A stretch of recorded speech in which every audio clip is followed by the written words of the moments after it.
Wonderful. Hello, everyone. Good afternoon, and welcome to our Community Living Room Roadmap webinar. For those of you that I haven't met before, I'm Karen Iverson, Riggers, pronouns she, her, founding member, owner, and worker through Ebb and Flow Connections Cooperative, which is a worker-owned cooperative that started right here in Wisconsin. It has 21 members, and we work all in the world of emotional health and social connection. And so Community Living Room is a project of Ebb and Flow Connections Cooperative. With me is my partner, my person, collaborator, I don't know, lots of other words, here with Lynn McLaughlin. And we've got a couple other co-op members that are here today as well, that are often in the living room. And so great opportunity to potentially hear from them as well. We are going to share, we were a grant recipient from Advancing Healthier Wisconsin endowment, which is part of the Medical College of Wisconsin. And they were instrumental in really funding and expanding Community Living Room, and produced a video about Community Living Room with some of our partners from Winnebago County, along with our research partner from the Medical College of Wisconsin, Dr. Sarah Kolbeck. So sit back, relax, grab your popcorn.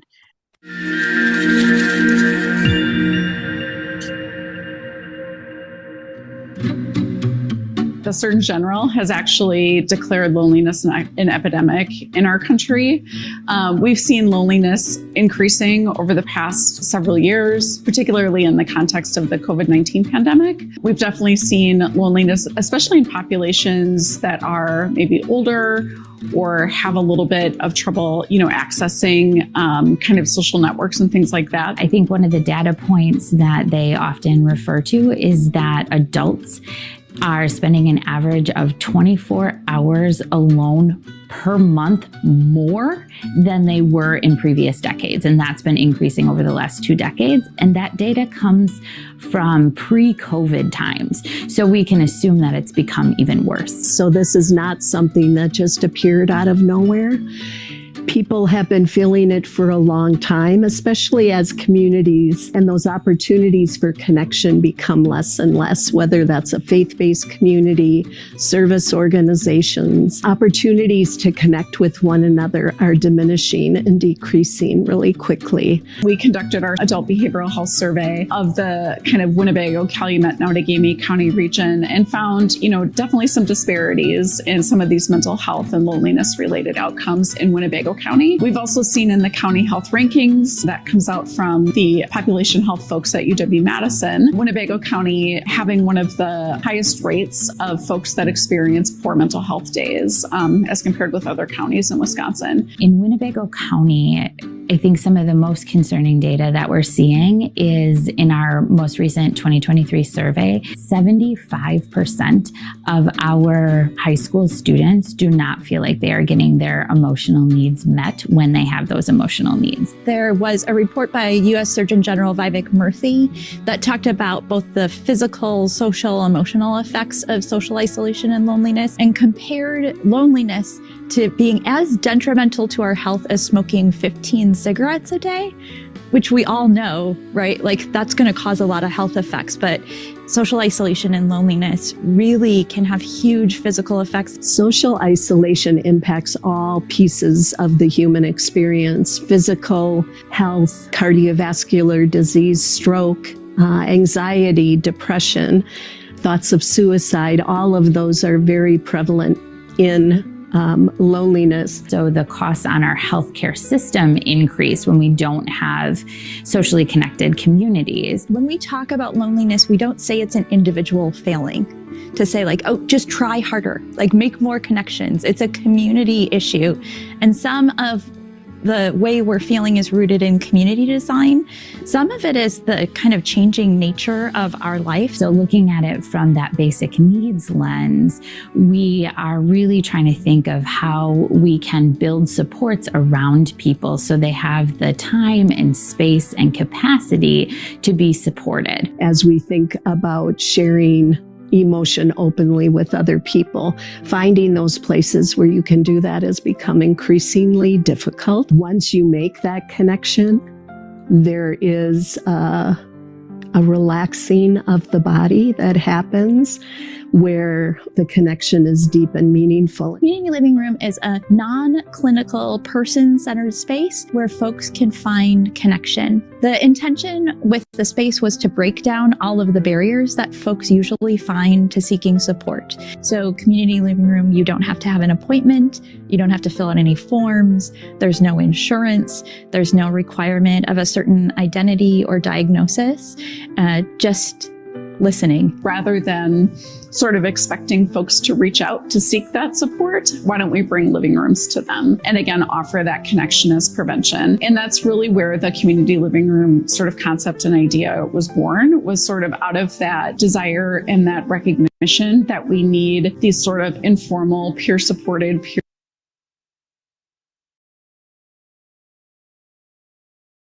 peer-based spaces where people can come and have a conversation and connect and sort of talk about what's on their mind that day and be heard and listened to by a person that has received training in emotional CPR. So that's part of the training that we do for the listeners in the living room. And the opportunity when someone shares, there are, 4 things that we do when a person shares in the living room. We see them, we hear them, we value them as a human being, and then we believe them. And I think that's the key component, is we don't judge, assess, fix, make a determination on whether what they're sharing is logical.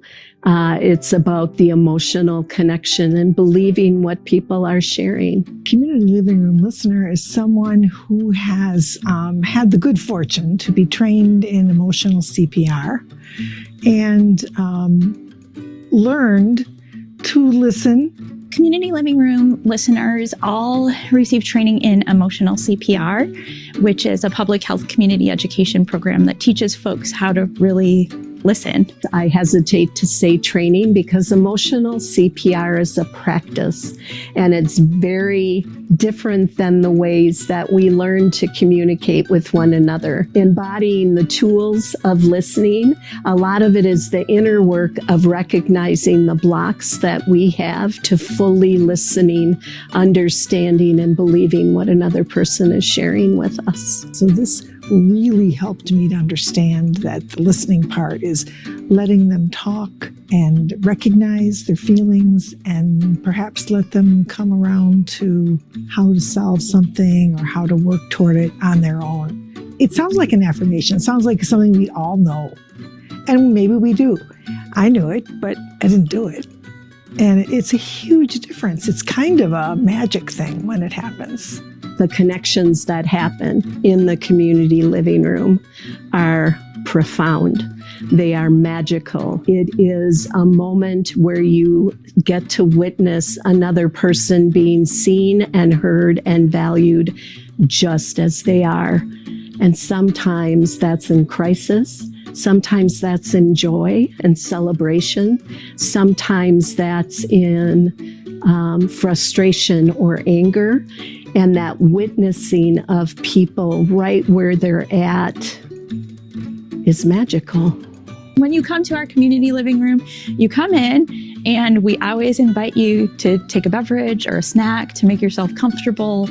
We have couches, we have tables. So sometimes in community living room, we're just sitting. Sometimes we're laughing and sometimes we're crying together.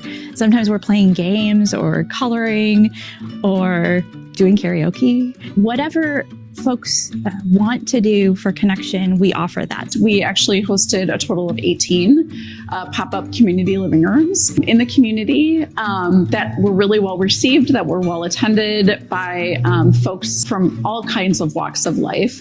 And now actually there is a brick and mortar permanent location that's been established in Outagamie County for community living room. The community living rooms were really designed to go back to the same place over and over, to give new people, but also the same people, some opportunities to keep coming back. And I think that the growth that each of those spaces experienced in the people that came back or the people that started and continued to come back was also some really great experiences to watch. We're very thoughtful about how we measure success. So when we give data about the number of people that come, and that's important. But more important than that is kind of the qualitative data and really how this is impacting folks. And we see relationships that we've built from the grant with folks who continue to stay connected and have found community through this work. The AHW funding for this project was pivotal in being able to bring the community living rooms here.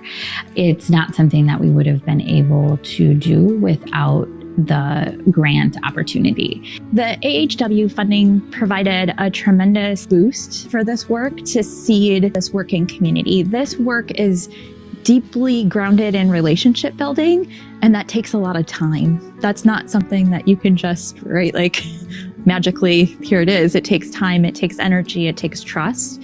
And so the AHW funding allowed us to build that trust. The community living room project here in Winnebago County was a really resounding success. And we heard a lot of positive feedback from the folks that attended the community living rooms, as well as the folks that attended the ECPR. So we feel like we have a really good foundation built on our community living rooms and the need here in the community. So we're actively seeking out additional opportunities to expand and sustain our community living rooms here. There is this connection that lasts well beyond the specific community living room time.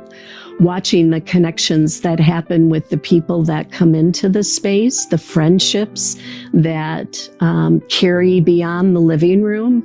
That's when I think of why this was built. That was it. There's this ripple impact of connection.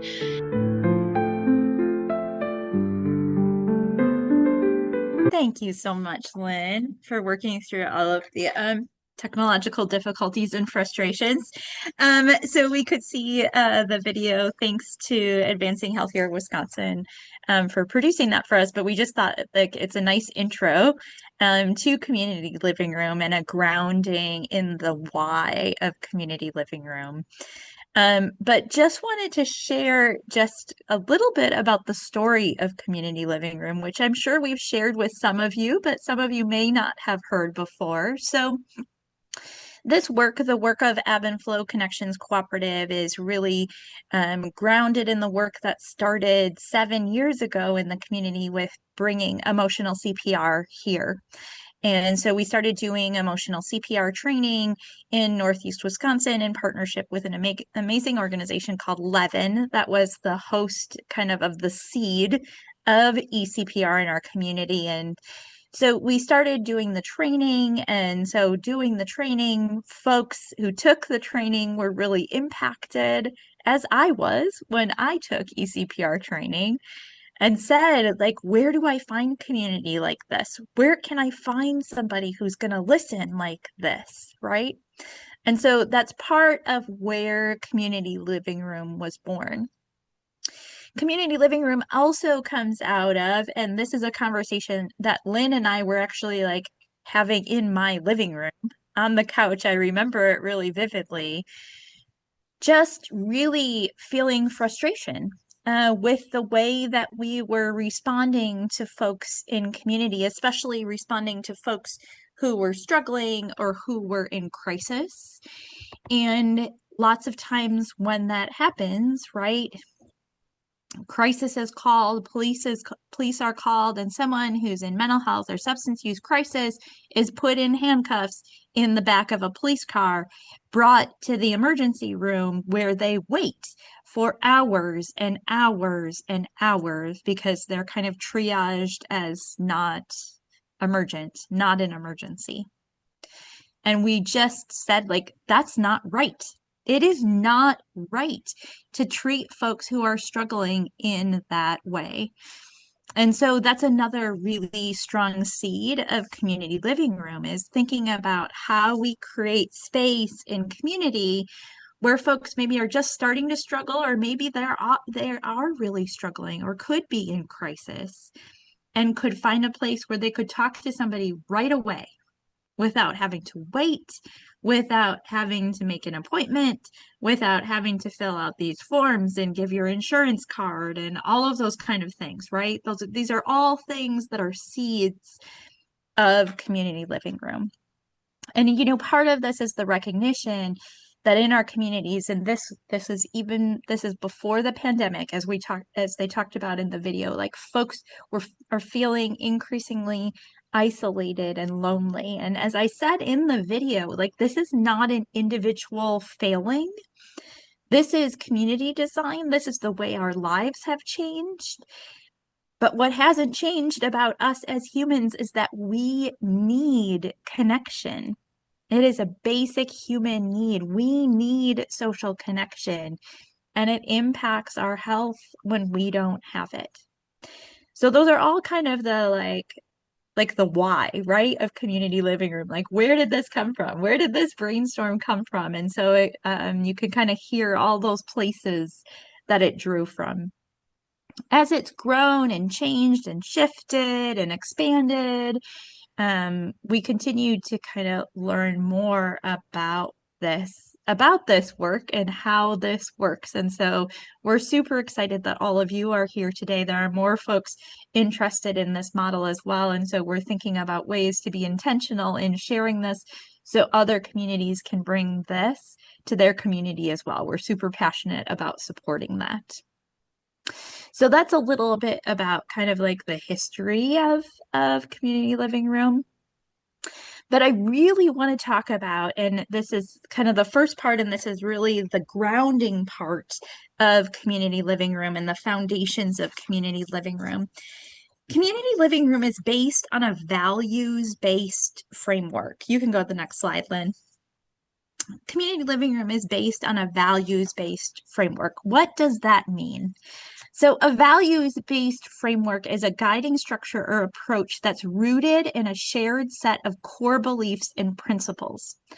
Instead of focusing on rules, policy, procedure, or outcome, a values-based framework emphasizes the importance of values that guide decisions and actions. So in community living room, this means using guiding values like compassion, inclusion, respect, and dignity in all areas of program design, implementation, sustainability, and evaluation. And this is the piece. This is the grounding piece of community living room that I can't put into a document for you, that I can't, this is something that has to be lived and experienced, this idea of a values-based framework. So in community living room, we don't have a policy and procedure manual. We have our cooperative does have a member handbook that has a lot of kind of guiding pieces around it, but there's not a lot of policy and procedure, and that's really intentional because we are values driven. We share a set of values, and I'm going to talk about some of those values, and that's what guides our decision making. That also means from member to member or community living room listener to listener, the way we might navigate situations, crisis, conflict could be different. There's not a like, oh, this happens in the living room and here's the policy that guides how we handle this situation. Instead, we stand in our values-based framework and how we make decisions. And that's tricky and difficult and something that we humans are not used to. We are really conditioned, kind of being in systems of policy and procedure that guide us in making decisions and setting boundaries and how we do our work. And so this shift to a values-based framework is a big shift. And it takes intention and it takes care and it takes a group of folks who are really grounded in these values to hold these together. But let me tell you what happens when you work in this way. When we work in a way, like one of the values that you see on here is dignity. We had an interview the other day and somebody asked us about safety in the living room. And I said, we've had people in crisis in our living room. We've had people who are having experiences that are not part of consensus reality in our living room. And I have never felt unsafe here. Because we are so grounded in treating folks with dignity and respect and inclusion, and that's our listeners, and that's every person that walks into the living room, and something happens, something shifts. We don't need rules to tell people how to act when we are grounded in those values, especially in the value of treating people with dignity. So this takes a lot of work. And so this is one of the pieces of community living room that we want to be really clear about and really intentional about and really grounded in. This is what makes this approach work, is this values-based framework. This is it. Like, this is the whole thing in implementing community living room. And this takes care, and this takes intention, and it takes also building relationships, whether that's with folks who might be engaged in bringing community living room to your community, or it's other stakeholders in community, to help them understand, right? This is how community living room works, and this is where it's grounded. It's grounded in this values-based framework. So what are the... I Oh, go was ahead, going to Lynn. say, I would add another piece of this. Not only does it take time to hold all of these pieces, but it gets really flippin' uncomfortable. And slowing down rather than making things urgent, to be able to have really good, authentic, transparent dialogue around how do we do this is another huge piece of it. And in my mind, this is something that has been the most challenging and the most rewarding. And we have held it for 7 years. Whenever there is, an opportunity to co-opt it or change something into something that it's not, having the courage to say no is really an important piece of it. Thanks, Karen. Oh, thank you for that ad. Yeah. You can go to the next slide. So some of you were already talking about this today, right? And many of you have had a chance to experience emotional CPR. If you have not, we have a training coming up on a weekend in September. We have a virtual training coming up in November. And this is a really critical piece to this values-based framework of community living room, is attending eCPR training. So it's a must. It's a must for the framework and understanding of how this all works. So emotional CPR is a public health community education program that teaches folks how to assist someone in emotional distress or crisis. It's not just for distress or crisis. This works all the time in learning how we really connect, how we ground ourselves in presence and empathy, and how we connect at the level of emotion. So the acronym, the E, is for emotion. The C is for connection, and that's the thing that we spend the most time on in the training and in the learning and in the co-learning of ECPR is talking about connection. The P is a cheat. That's for M, power. And the R is for revitalize. And so emotional CPR provides a lot of the grounding values for how we listen and how we provide support in community living room. All of our listeners are ECPR practitioners. When you take ECPR, you're not certified in ECPR, you become a practitioner. You practice ECPR. I have been practicing ECPR now for, I think I first took it now like 14 years ago or something like that, 12 years ago. I continue to practice and continue to learn. So ECPR provides a lot of framework and a lot of tools for how we listen in community living room. And it is the foundational training for any listener in community living room. Community living room is also really grounded in the values of peer support.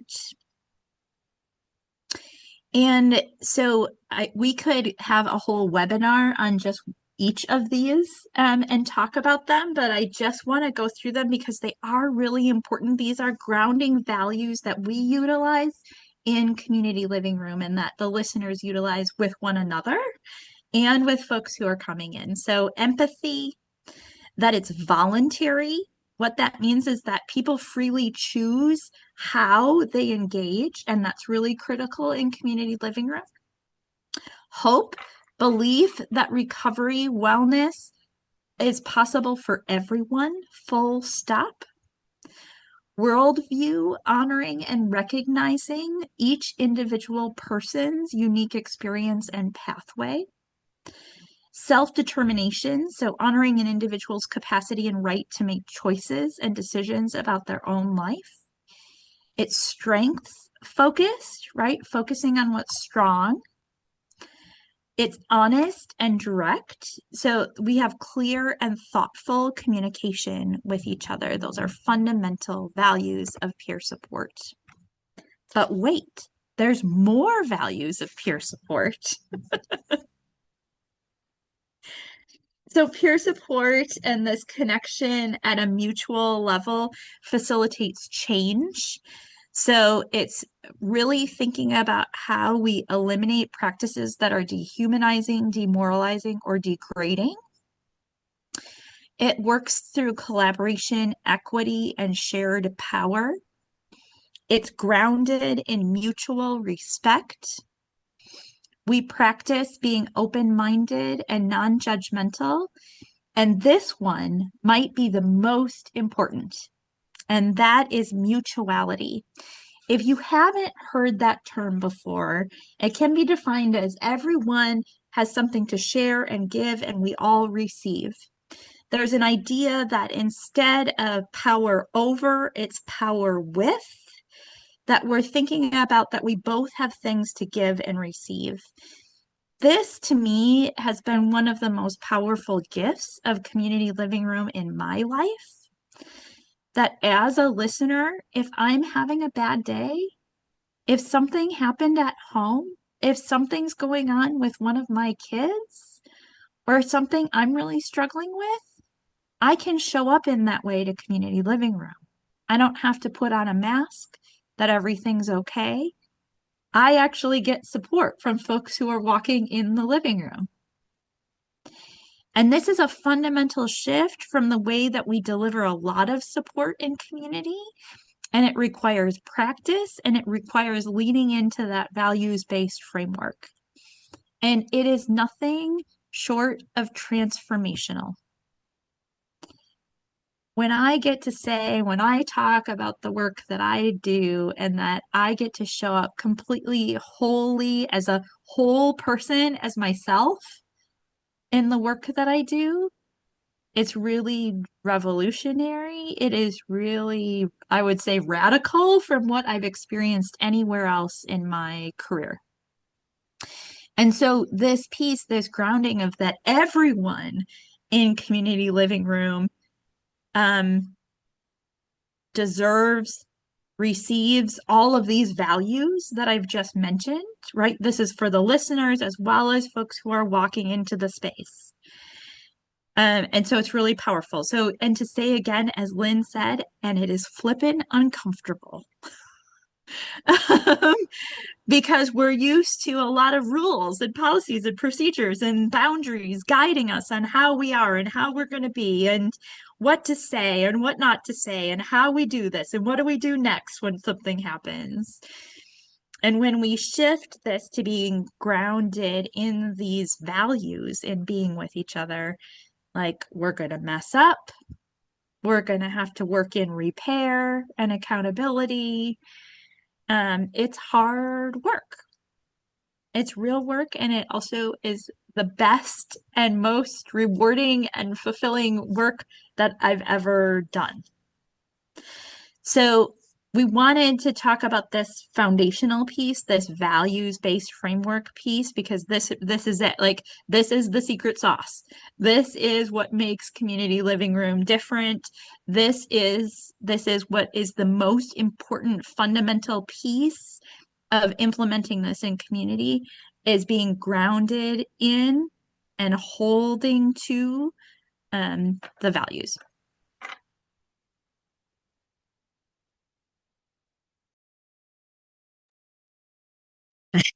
That was fantastic. Thank you, Karen. So Karen gave a little bit of the history of community living room. We're going to share a little bit more details so you get an idea of the timeline, how long this has taken to create, to find partners, to find collaborators, to have the actual cooperative come together as well. So in 2019, the ECPR training began at and through Levin, and a listening space opened. And then the pandemic hit, and the need for connection, especially in isolation, happened. We moved all of our trainings online. We created a phone line living room to be able to respond to people that may have been, were not able to connect in any other way. The phone line was utilized quite a bit. And the listening space, we had the freedom to hold these values within Levin, which I think was really powerful. One of the things that Levin does is provide financial support to community, and they have the people make an appointment and they have an interview, and there's a timing for the interview, and the interview might be done, but there were still people that had a lot more they needed to talk through, and they would go back to the listening space, and there would be a listener to hold space for them for as long as they needed. I was one of the listeners in that space, and it opened my eyes in a way that I really got it. I've been a peer specialist since 2017, but this opportunity to really be with people on a kind of a continuing basis was so powerful. And as Karen had mentioned, people that had taken ECPR were asking, where can I find someone that listens like this, someone who's been trained like this, someone that isn't going to be saying, let's create a plan, or, here's what you should do, or have you thought about it? It was just listening. So we had that conversation in Karen's living room, and we decided to apply for a planning grant through our community foundation. And in the process, we received the planning grant. In the process of receiving that funding, we went out into community and said, here's what we're thinking of doing. We want to create a space that holds all of these values.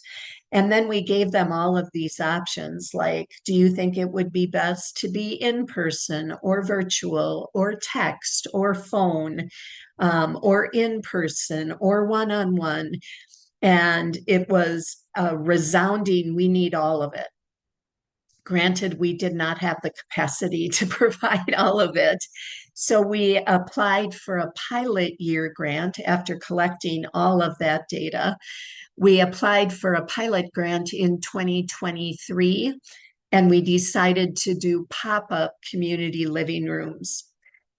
Part of the beauty of pop-ups versus a brick and mortar space is you can bring the living room to people, especially people that may be facing transportation barriers or all kinds of different barriers to actually coming to a place. So we held pop-ups throughout the community. We had some at the library. We had some specifically for organizations such as Pillars, which is a organization that works with people that are unhoused. We did pop-ups at the Building for Kids, so we were able to talk to parents and connect with parents. Trying to think of some others that we did. There's a program that is specifically for 18 to 25-year-old young adults. We did pop-ups for them. And part of what was really beautiful and what we learned about the pop-up is also in the conditioning that we receive, as Karen was talking through all of those values, one of the biggest pieces of conditioning that we receive is around transaction. If I do this, then I'll get this. And whether that's filling out a form or having insurance or making an appointment, there were all of these. If I do this, then I can get the support I need. And if I do this, then I can get the support I need. So oftentimes people would come into the living room and hesitate a little bit. So that building of trust over time is really important. And we realized in those pop-ups that consistency was key. So when we did the pilot, we picked a few organizations that were specifically for the organizations. And then we did some public facing living rooms where it was open to everyone. And we learned really good information from all of those pieces, which led us to applying for the Advancing Healthier Wisconsin grant into Winnebago County. And when we received that funding, it was kind of a repeat of the pilot grant that we did in the Fox Valley, Appleton area. It was pop-up living rooms. And again, as you heard in the video, there were a number of community-facing pop-ups that we did. Oshkosh Pride. We also did, there is the Dragon Boat Festival, which brings out a bunch of people. And then the real specific ones, Day by Day, Warming Shelter, and Solutions Recovery, that were to a specific population. In 2024, our partner Pillars came to us and let us know about the affordable housing being built in downtown Appleton and the opportunity to have an actual brick and mortar space. And we were gifted the space and began getting donations from people. Everything that is in the living room was donated. And from October of last year till present, we've been open 2 days a week for 5 hours each day, and we rotate it. So we have a shift that's from 9 until 2, and we have a shift that's from 12 until 5, and we have a shift which is 3 until 8, and we'll stagger them throughout the weeks as well as days of the week. So we also include Saturdays. As of last week, Friday, we've served over 706 people. I actually added everything up. So that's through, what was last week, August 15th. So little bit less than 10 months. And it's growing, growing just, and word is spreading about the space itself. Do you have anything to add to that, Karen, around the history? No, that was great. Okay, Yeah, thank you. cool beans. Cool beans. Great. So we're going to get into some kind of like nuts and bolts kind of pieces. Again, this is going to be recorded and we'll send this out to you. We will also, in the email that we send out to you, send some information about kind of the consulting side of things for Ebb and Flow to support you and your community. So what does that look like? And we'll also send out a pre-order form for, we are actually creating a physical community living room roadmap book. So if you would like one of those, we'll send that out to you as well. So along with this PowerPoint, we'd be happy to send this your way as well for resources. So if there are other things that come to mind, let us know. So the first thing that we have to think about and talk about, right, is around securing funding. And so that's one of the pieces in thinking about this, what community living room in this model, all of the listeners are paid. We feel like that is really important to compensate the emotional labor that folks are putting in, to compensate the time that folks put in emotional CPR training and listener training, right? All of those things that are grounding. It's important that listeners are paid. So that means that it takes funding to do community living room. We would really encourage or advise if your community foundation or another community funder has any kind of planning grant resources. These are grants that help you build the foundation. And so they could help fund things like emotional CPR training in your community. They could help fund some of the relationship building time that is so essential to community living room. We did lots of groundwork and lots of relationship building. When we had the planning grant, we interviewed 73 stakeholders in community about this project and about what it is, and talking about values-based framework and what it isn't, and what we were hoping to like launch, and all of those kind of things. And the grounding of those relationships has helped make this really successful.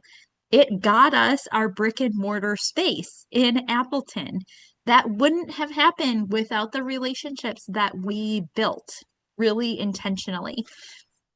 So in securing funding, if you can look for resources that help fund planning stages, that can be really helpful grounding work for your community in building community living rooms. So that would be kind of the first thing I would think about in securing funding.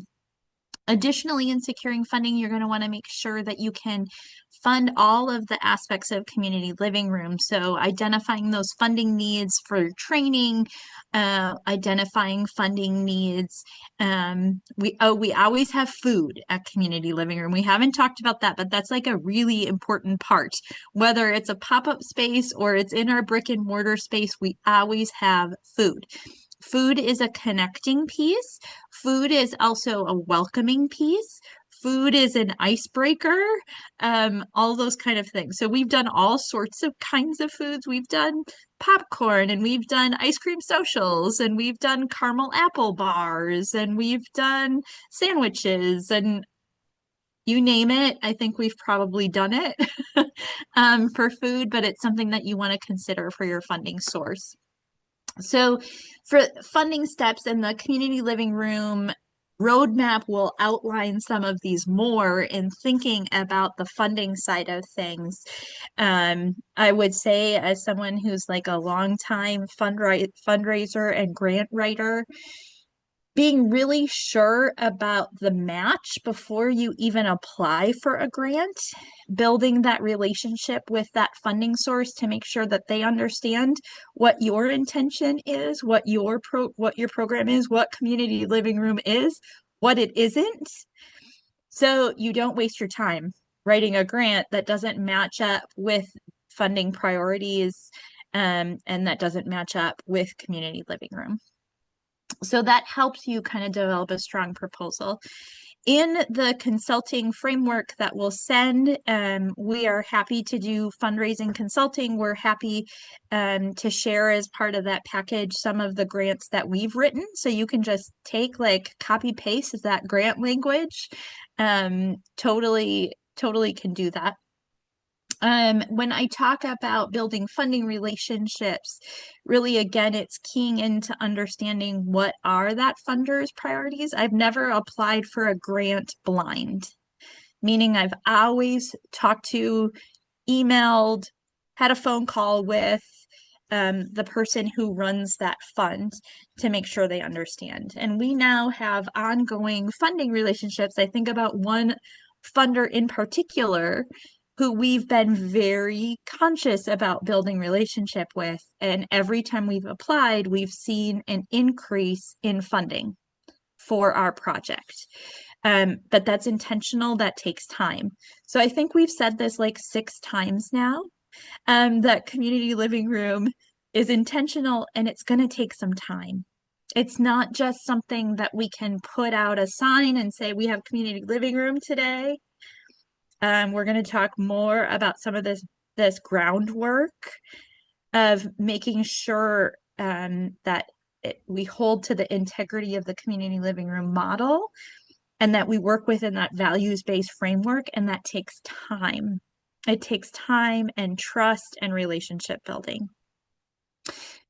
So just kind of like nitty gritty, right, of submitting those applications and then making sure that you're following up on those funding opportunities.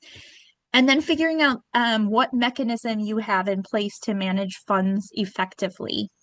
We, Ebb Flow Connections Cooperative, have created a model. We are not a nonprofit. We're a worker-owned cooperative. And so we have a fiscal sponsor that handles all of our grant funding. We pay them an administrative fee. They handle all of our invoicing, the management of funds, all those sorts of things. It is a fantastic relationship. It really allows us to do the work and not the financial administrative piece. And again, this was through building relationships. This has happened now with some other, with a local county and their public health department, that we have received funding through them and that they are managing that contract and the funding and allows us to do the work. So managing funds effectively is thinking creatively about what kind of model you might want to use to then manage those funds. And then that piece, and this is a building relationship piece, is evaluate and report. So we invite funders into our space. We invite them to come, both when we have community living room, right, and at off times. And that back end thing of us telling them, right, about that. One question that we get frequently related to funding is like, what are your outcomes? What are the outcomes that we share? So we share 2 things with funders. We share the numbers, like here's how many people came to these pop-ups, or they want to know that. But more importantly, we share qualitatively about what happens in the living room. And the only outcome that we measure is connection. That's the only outcome I put in any of our grants. That's the only outcome that we measure and report on is connection. And that happens a couple different ways. We have a survey that folks can fill out. We'll talk a little bit more about that in the evaluation section. And we also get a lot of qualitative data from our listeners about stories they share about what happens with connection in the living room. So that evaluate and report piece is important. And when Lynn mentioned that before about the discomfort, we are very firm with our funders that we are not going to spend all of our time measuring and coming up with outcomes. The outcome is connection. That's what we're doing in the living room. That is what we've been talking about all along. So the outcome is connection. And So it's okay go if ahead. you receive no. And it's okay if you receive no. That was not the right, that was not the right source. Yep. We have had to do that a number of times where Yep. money has been offered to us, but there were conditions, and being really firm and saying nope, and knowing it comes from somewhere else, and it happens every time. Yep. Yeah. Yep. That values alignment piece. Absolutely. So we've talked about this, but I want to continue to talk about this idea of building community support. You can go to the next slide, Lynn. So one of the really keys to this framework is building community connection and support. Community living room is all about connection. And one of those connection points is about the relationships that are built in community. So Lynn mentioned the planning grant. I mentioned all the stakeholder connections that we did. So in your community, who do you identify as individuals or organizations who might be connected with this project? They might be working in mental health. They might be working in substance use. They might be working in trauma. But we have found all sorts of partners who are I would just say like unlikely. Like one of them I think of the most is our local children's museum, where we held pop-ups. Now they've invited us to come do additional training for all of their staff because of the relationship that we've built. So think of your likely partners, but also think outside the box about who other partners might be. When you're doing this work initially, it might be, oh, I have my eye on what partners I might want to look at where we might want to hold pop-up community living rooms. So, oh yeah, the library is like a natural partner in our community, right? I definitely want to talk to the library. Someday we're going to make this happen. We've built a relationship with somebody who works at Valley Transit, which is our local bus transportation, and we want to hold community living rooms on buses. Like she's all in on it. We will figure it out eventually, right? So identifying those individuals and organizations with whom you want to network and connect and build relationship. And what happens with that when you start building this momentum of other people who believe in this approach and this framework in this project, the only thing I can say is like magic things happen. When Lynn was talking about our space, everything in our space was donated. The developers donated. Somebody who took emotional CPR works for a local construction company. They gave us all of their Menards vouchers to go shop for furniture and things. So the bill, I can't say enough. This investment of time is so important in building community support. So you want to think about how are we going to communicate? And again, leaning on those values. So open, honest, timely communication. How do we do that?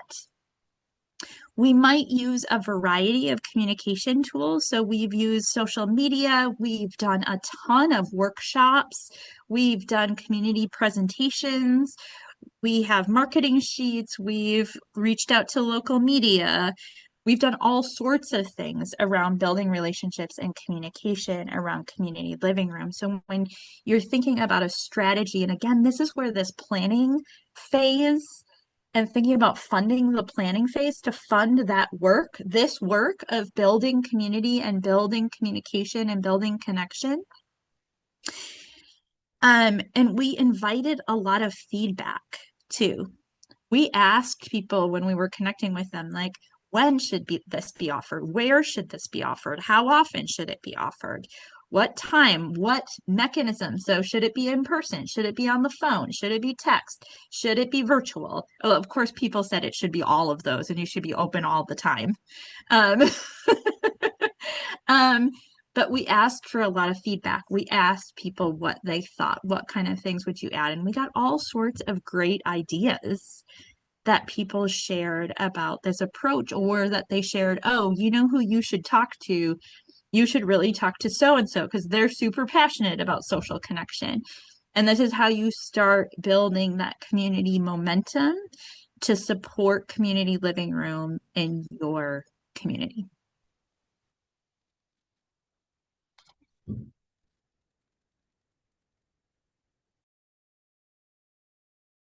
You're on mute, dear. I just got the little notice. You are muted now. Building collaborative stakeholder relationships. Karen just beautifully talked through a lot of that, and it's finding organizations or individuals that really hold common goals and also have a deep understanding of what you are creating and what that space represents. A lot of these are the same as the ones that were listed under community support. One of them, that the communicate openly and honestly results in the trust. One of the things that we are now seeing a very different outcome, I guess.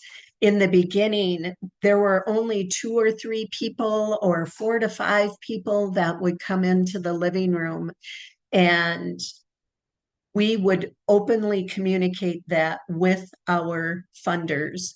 You know, we're recognizing that there is this issue around trust, and here's what we're going to do with it. And the connections that are happening are deep and meaningful, and really having that transparent, authentic conversation with funders and with partners is really, really important. Being flexible and adaptable. Sometimes we would come up with an idea for a pop-up that may or may not logistically work, and being able to be flexible with that. Whether it's the way that the living room, the pop-ups were set up. We normally had like an end table and a basket of blankets and a lamp and all of the food and snacks, and trying to navigate all of those pieces. So being flexible and adaptable is really important. And celebrating successes together, that's something I think we've been really good at. And it's so easy along the journey when we look at, 6 or 7 years worth of work, and these points where we stopped long enough to celebrate instead of going, we got to keep pushing, really leaning on the values of presence and celebrating what you have, what has worked out for you is really important. Anything there, Karen? I had to find the unmute. I said it. And it's what's beautiful is when you have these collaborative partnerships, we have actually been able to do living rooms for the organizations that we collaborate with. For example, one of the organizations lost a board member. That's like 2 years ago now. But asked us to create a living room and a space for grief in a way that allowed for everyone to share where they were at. And then another one, being able to work through not only conflict, but to really recognize the strength of the organization. So these living rooms and partnerships, that respect and trust just builds really beautifully as a result of it.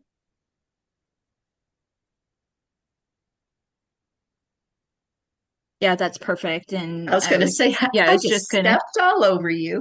Oh, good. I was just going to add kind of that piece around, when people, I never really talk about community living room as a program or a project. I sometimes struggle with words to use for it, because it's a framework for figuring out how we build community. And so all of this relationship building was all centered in connection. And so when we were meeting with people, we were building relationships, and we were building relationships of connection in which we had all of these tiny little living rooms. When we went out for coffee with somebody, we talked about community living room, but we talked about life as a whole person. We might have talked about our kids, or we might have talked about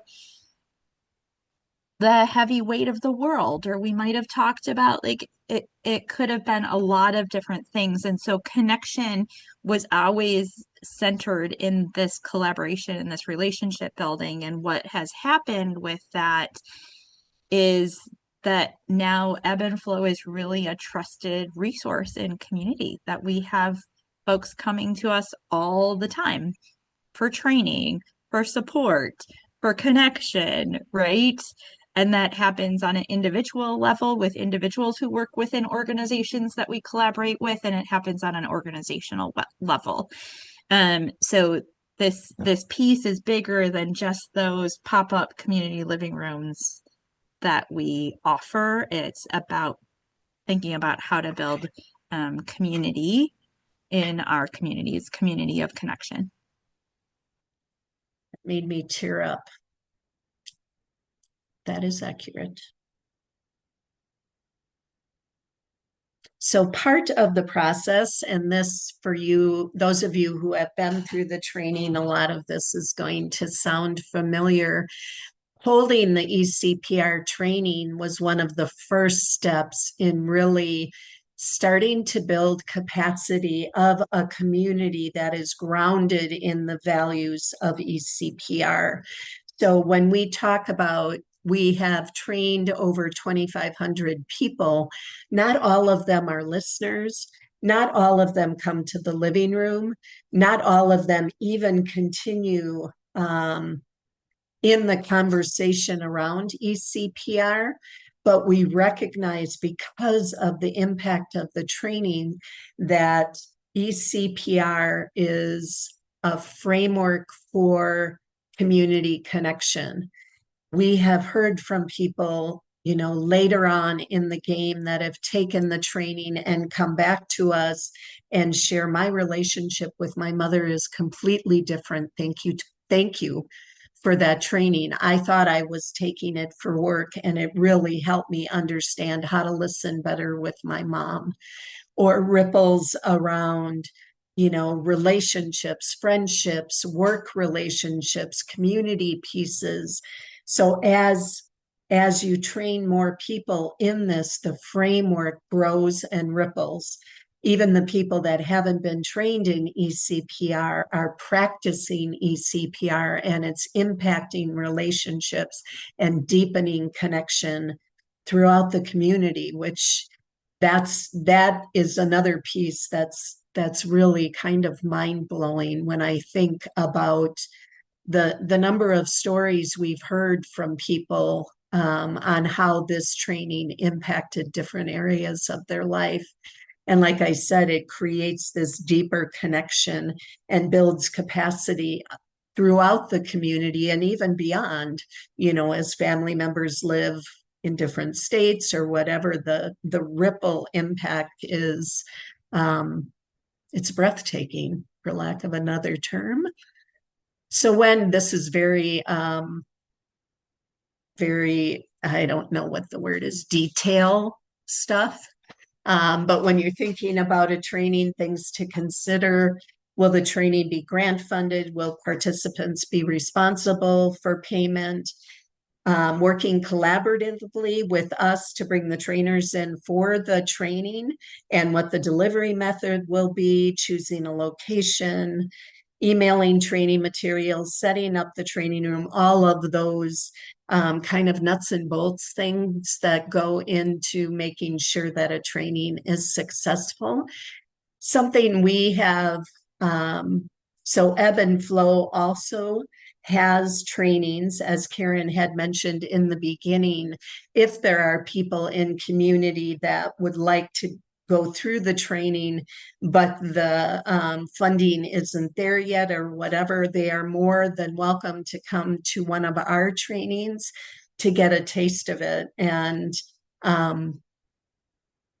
yeah, I can't say enough about, for those of you that were in trainings, like the connection that happens is so authentic, and the connection is really deep.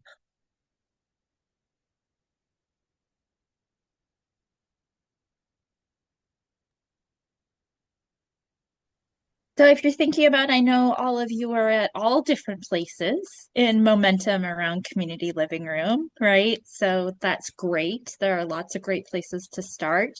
But one of the things you might want to think about building, in the next slide has kind of like a generic outline around what do, right? To build a calendar, to build something that you're working toward. And so we've talked a lot about this initial investment piece of the training piece, building momentum around a core of folks in your community that are trained in emotional CPR, around the building key relationships and collaborators and building funding relationships. But you're going to want to think about, like, for your community living room calendar, like, who is your lead going to be? Who's going to be the person at the end of the day that's driving the bus, so to speak?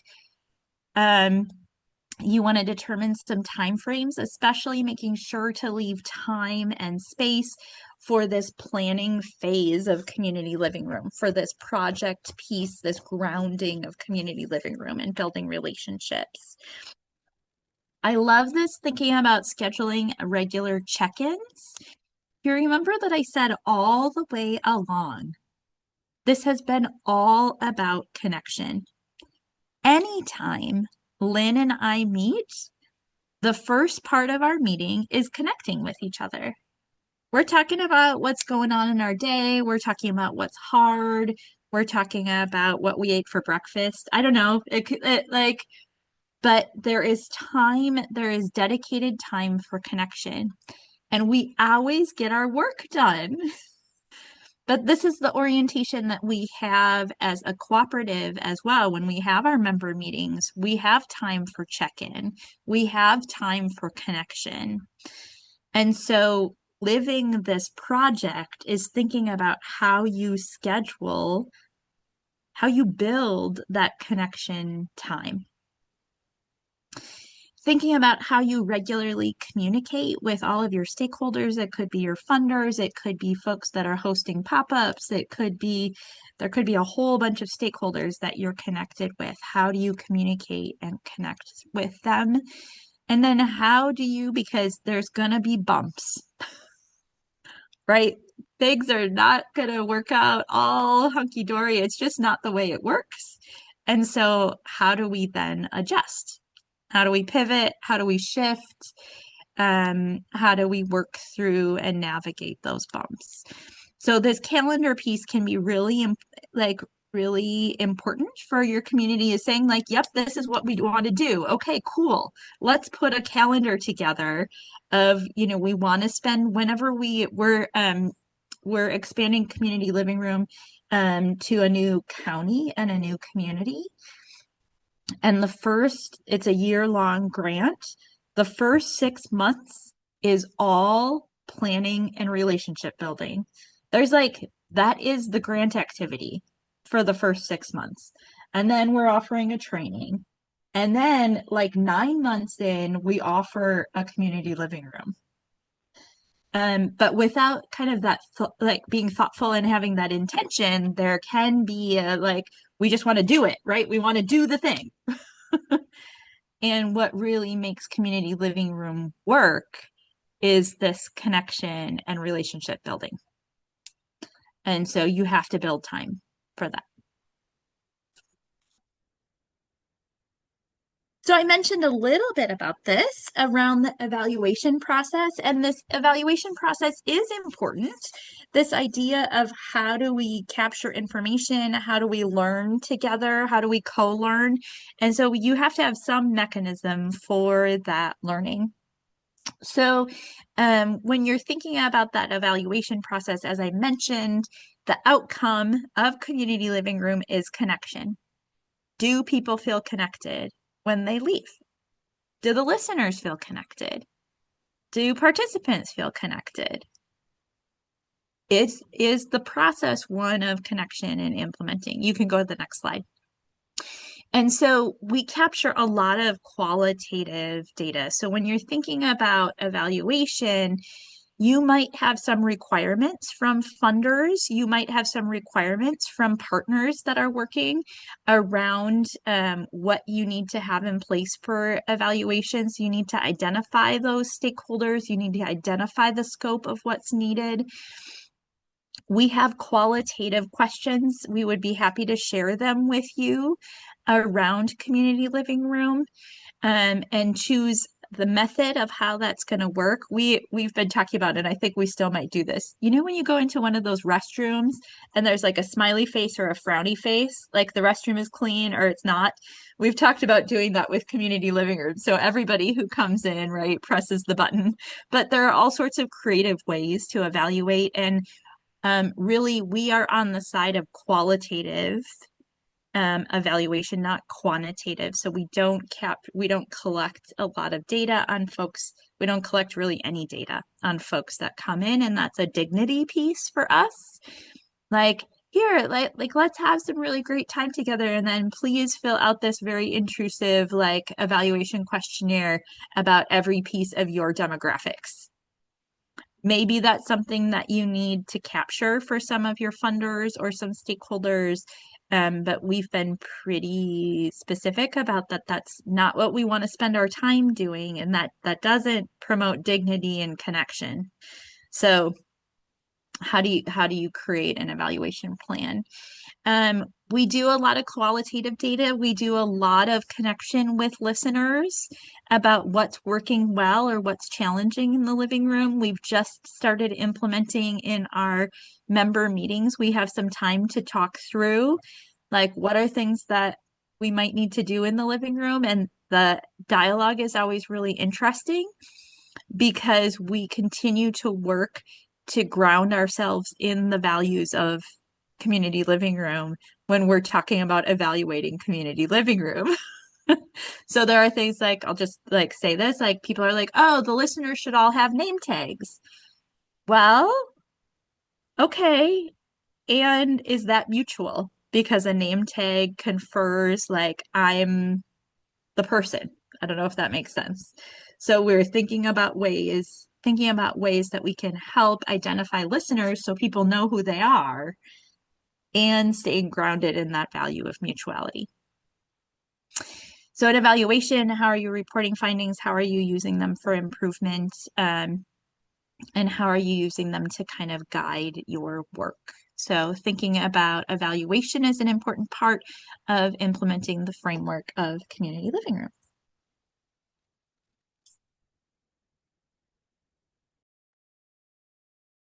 So before starting a community living room, you have all of these people that have gone through ECPR, many who want to be listeners. And how do you go about capturing the people that are going to be in the living room, for lack of another term? So we have created a listener training, which is specific to our model as a cooperative.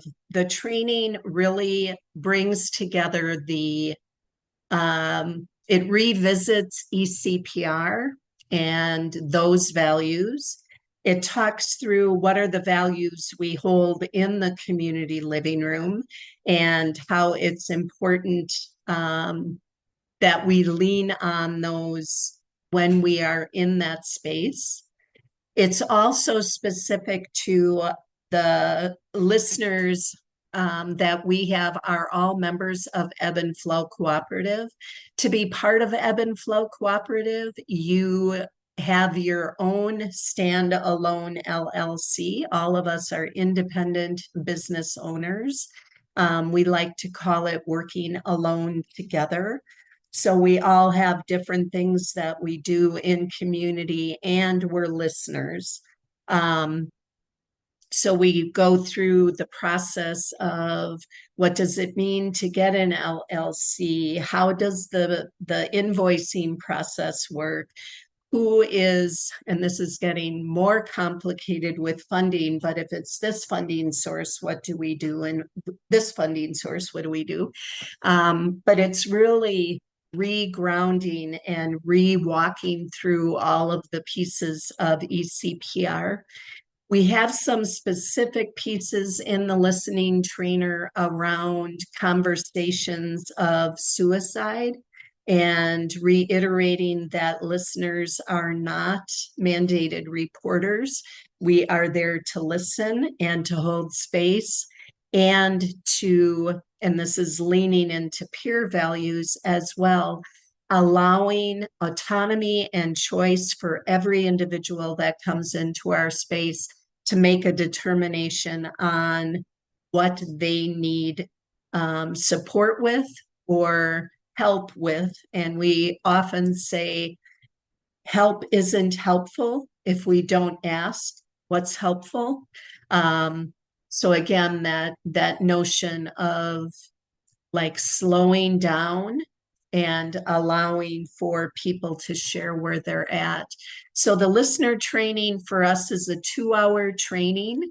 And I even hesitate, like with ECPR, it's a training, but again, it's also a practice because we are all practicing together and really holding that space of mutuality, that we're all learning and we all have things to offer. Which is really beautiful in the model of our co-op. From there, you begin holding the community living rooms. And holding the values doesn't mean that things don't get wonky. For example, if you have, we actually ended up investing in a wagon that picks up all the materials for the pop-up, navigating, the coordination, especially with pop-ups, the in-person spaces, letting people know what responsibilities are and what roles are. Even in that mutuality of it, there needs to be someone that unlocks the door, that we make sure we're wiping down our spaces, to make sure that we're keeping viruses at bay. Just things like that are kind of the tasks that are part of the living room. And again, creating a role or responsibility sheet. Again, it's not a policy or a rule, but something that needs to happen within the living room. And that can be very individual for the type of living room that you create, whether it's the pop-up, in person, or virtual. We haven't talked a lot about the virtual living room. The living room that we do virtually is open to everyone. And we get people from around the state that come to the virtual. It's a 2-hour living room. The other thing that I don't know if we talked about this, but when you hold the outcome of connection, the other beautiful piece that happens is the listeners become connected. So it's not just, the people that are coming in, but the listeners connect more deeply and they connect more deeply to the participants. And it's just this mutuality in a beautiful, shared, beneficial way would be the way I would say that. So you begin holding the community living rooms, and again, back in that building a calendar, deciding how often you're going to hold them, what the time frames are. So our in-person is 5-hour, our pop-ups are 3-hour, our virtual are 2-hour. But you get to decide what that looks like and what works for your community as far as the living room is concerned. So wanted to share so we shared the video at the beginning of the time together today. There is also a white paper that was published by the researcher, Dr. Sarah Kolbeck, who is in the video, that gives more specifics about what research was collected or data was collected. And again, keeping in mind that it was all qualitative. And another really important piece of that, other than like the number of people coming to the living room, all of that was voluntary. So listeners were asked to fill out a survey and participants were given the opportunity to fill out a survey. Some of them did, some of them said no, and that's okay. There wasn't a requirement of that. We can certainly send you a copy of the white paper that was produced by Dr. Kolbeck. It's in the chat if you want to grab it. Oh, I put it in the chat too, but we can send it as well. okay. And then here we are. So Karen and I are the consultation and technical assistance team, basically, because we've been there since the beginning and we've gone through a lot in creating this model and are available to help. And as Karen had mentioned, we can send you what the consultation piece looks like and more information around like having all of this stuff come together for you. So we have shared a lot and we've got about 15 minutes left. I'm going to stop the share. Hi, Pete. So just before we go into some question and answer, here's what's next kind of thing. So if you could do something for us, I know some of you registered, I know some didn't on our spreadsheet, so that's great. But if you could send your email in a direct message to Lynn in the chat. So go in the chat right now to Lynn, just to Lynn, so not everybody else sees it. And just send your email, and then Lynn can copy and paste those just so we make sure we have the correct email for you. Because what we'll send after this is a recording of the webinar. Perfect. Oh, Lacey's got them. Okay. Lacey, could you just double check against who's here in the Zoom room to make sure you've got all those registrations? Thank you, Lacey. Thank you, Lacey. You're the bomb.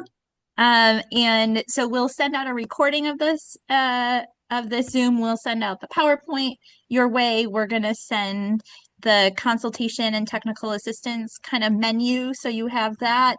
And we'll also send a form where you can fill out if you're like, yeah, I want the roadmap book that we're working on to send that to you as well. So we'll send all those things in follow-up, but we do have some time for questions. You can pop a question in the chat or just come off mute to ask whatever is on your mind. The other thing that I just thought of, Karen, is people who are interested in becoming co-op members. Yeah. That's a possibility too. Stay tuned because we'll be launching that information will come out at the beginning of 2026. Oh. Yeah. I knew she had a better answer than me. We're voting on it at our November meeting, and so we're going to have kind of a new process. So if you're interested in becoming a member of the cooperative, that information will come out in 2026. Got you. Thank you. Hero. As I listen to all people introduce themselves and all you're saying here, it sounds like a lot of people involved in this work in therapy or counseling type positions. Can anyone take ECPR and are they good at it? I'm an accountant. And you know, this soft fuzzy stuff is like, when I worked at one hospital where we had a mental health ward, they used to threaten to send me up to it because they know I'd just go, get over it. Carol, I'm a programmer, so I don't do any of this in my day jobs, but it's I still did the ECPR training and loved it. So Thank you, Leslie. And we often say if you have a heartbeat and you're breathing, you can come. To ECPR. It is really Yeah. designed for everyone. And we've got a diversity of backgrounds in folks who are our listeners. So some listeners certainly come from health and human services world, and that could be mental health, or it could be public health, or it could, right? But then we've got folks who don't, right? Who are really passionate about connection. So that's the thing that really drives us all together, is that all of us are really passionate about creating a community of connection. So if you're in for that, whether you're an accountant or a programmer, or you're a mental health therapist, or you're a public health professional, like we're here, we're in it, and we all want to work together. So good question.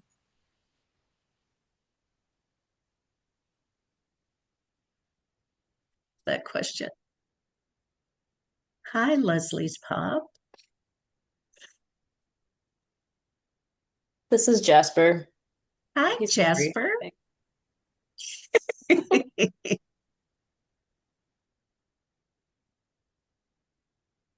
Is there any information that we missed?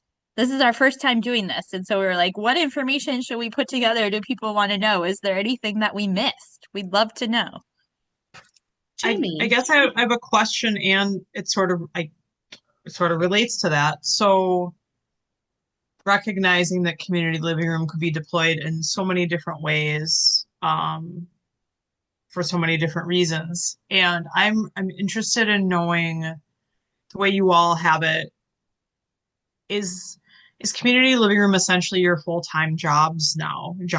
Like, is that primarily what you do as the heads of the center, the coordinating the listeners, all of the things, or is that something that is sort of tangential and you're still doing 800 other things? Yes. That's a super fair answer. Yeah. Go ahead, Lynn.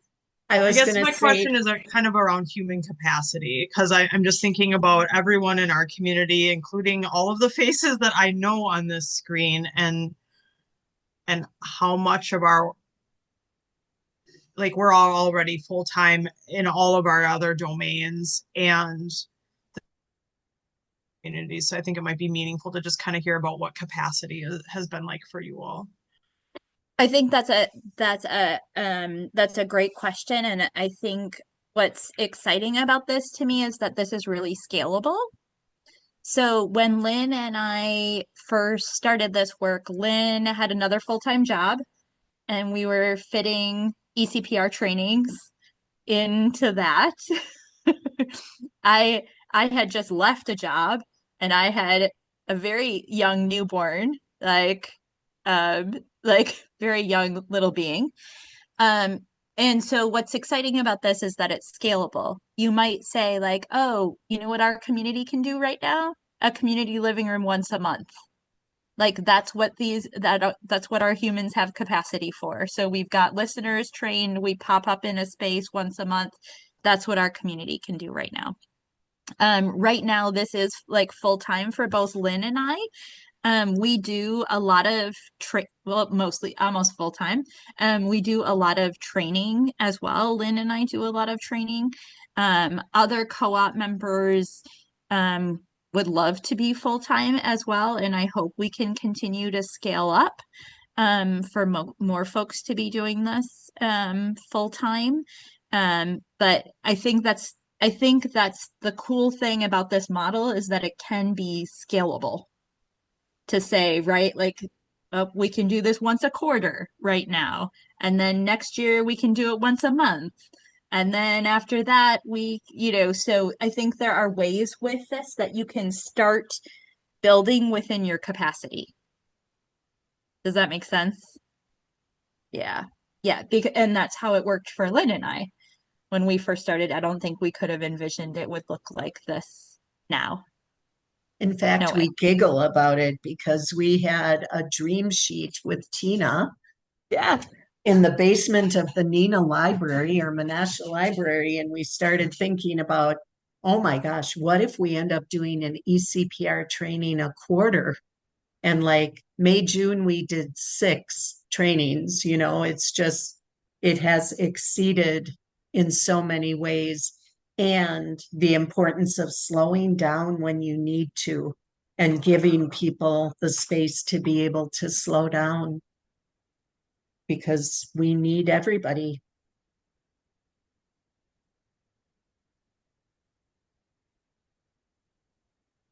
And it's so much fun.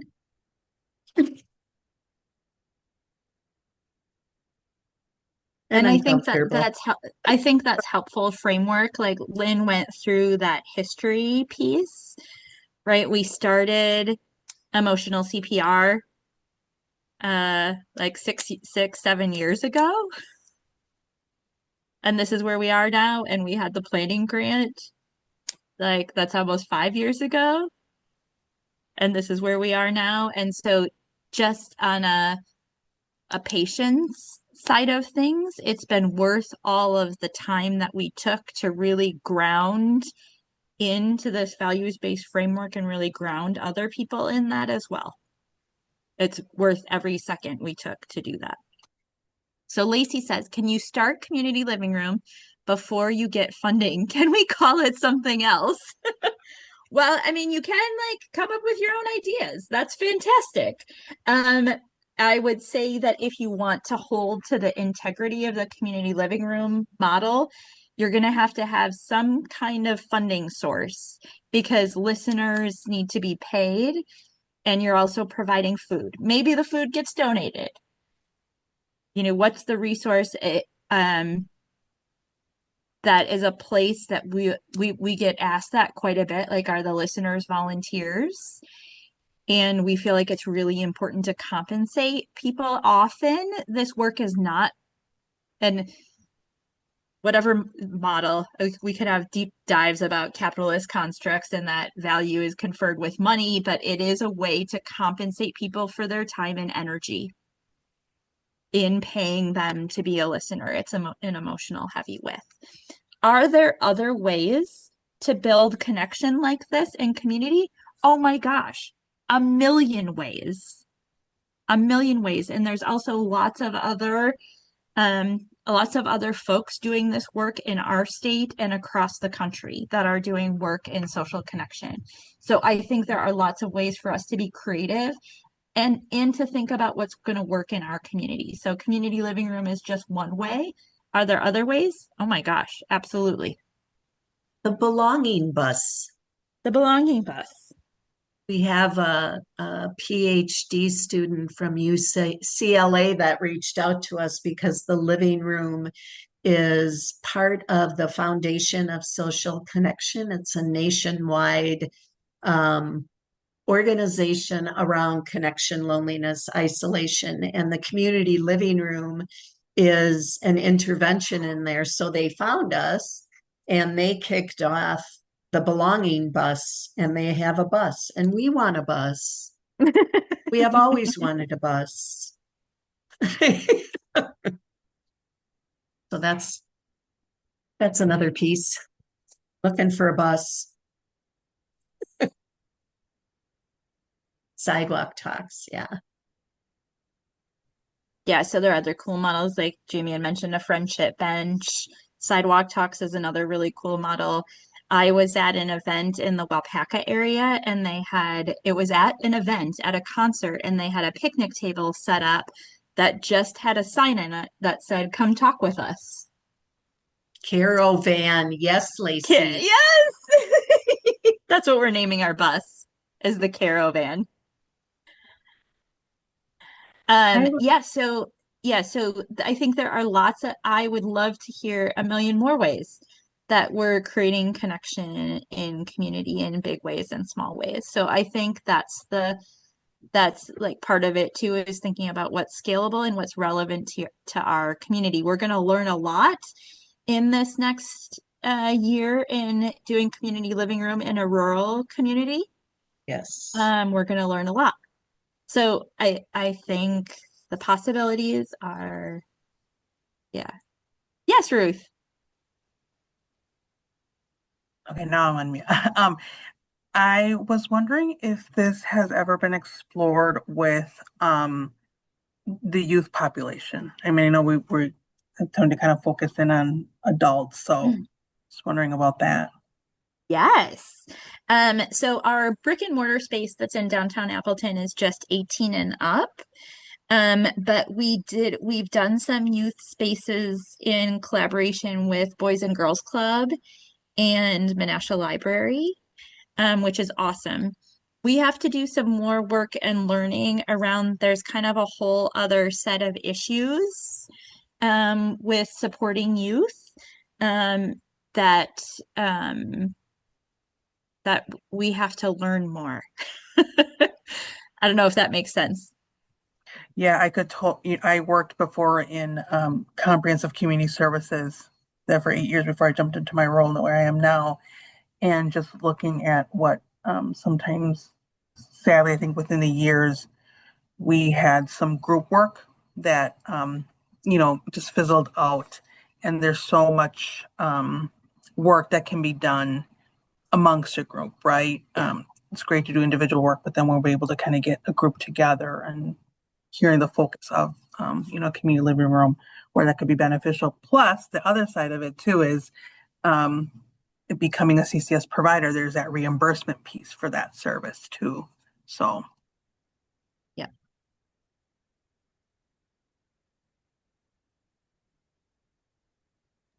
If I can just throw something out there for whatever this is worth, I guess I'm kind of saying this for the folks who are here from Sheboygan community. Like, I'm all over the community meeting one-on-one. My day job is entirely designed to meet people one-on-one and people literally from all walks of life. I think there's a presumption that Ruth mentioned CCS, and I work almost entirely in CCS, and there's a presumption that there's like an archetype of person that I'm meeting with, and there's not. I'm in the well-to-do areas of the county with wealthy families. I'm with people who have just come out of being unhoused, and everywhere in between, people coming out of incarceration and all over the place. And the thing that comes up over and over and over and over and over again is, I'm so alone. How can I can I meet other people that you're peer supporting? How do I get together with other people who are kind of going through things like me? And I promise they didn't pay me to say this. This is honestly, I think, an answer to that, a really significant, meaningful answer to that. We're all meeting one-on-one with so many people in all of our domains of life. And if we could just gather them together when they want to meet each other, and for all of us to be in community with each other, it would just amplify all the things that we're all doing in so many ways already. It's like that missing piece is really designing something that people can come to and be in community and be held in connection and doing it and from a place of mutuality. And so I'm just like chomping at the bit for us to, whoever us ends up being in this county, like, to get this going. We've got to stop just meeting people one at a time. It's meaningful. And sorry, my cat's robotic feeder is going off right now. We've got to be able to get people more connected. Thank you, Jamie. And that's one of the most beautiful gifts, I would say, of the living room is we have folks from all walks of life who come and connect with each other over all sorts of amazing things.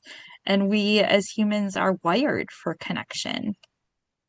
Like, we're wired for connection. And so we need it. We need it. It's so important. So yeah, thank you for lifting that up and then just naming, right? Like we need this. We need connection and we need community and beyond just a one-on-one transactional kind of level. Yeah. Well, it is 5 o'clock. I want to be respectful of folks' time. I have a little time to stick around, but if you have to pop off and head on whatever's next in your day, thank you for spending some time with us today. Thank you for your interest and passion for Community Living Room. It is so exciting to us to think about this blossoming in other parts of the state. This is so exciting. So thank you all so much. So if you need to go, pop off. But otherwise, we're here for a few more minutes if you have questions. Thank you, everyone.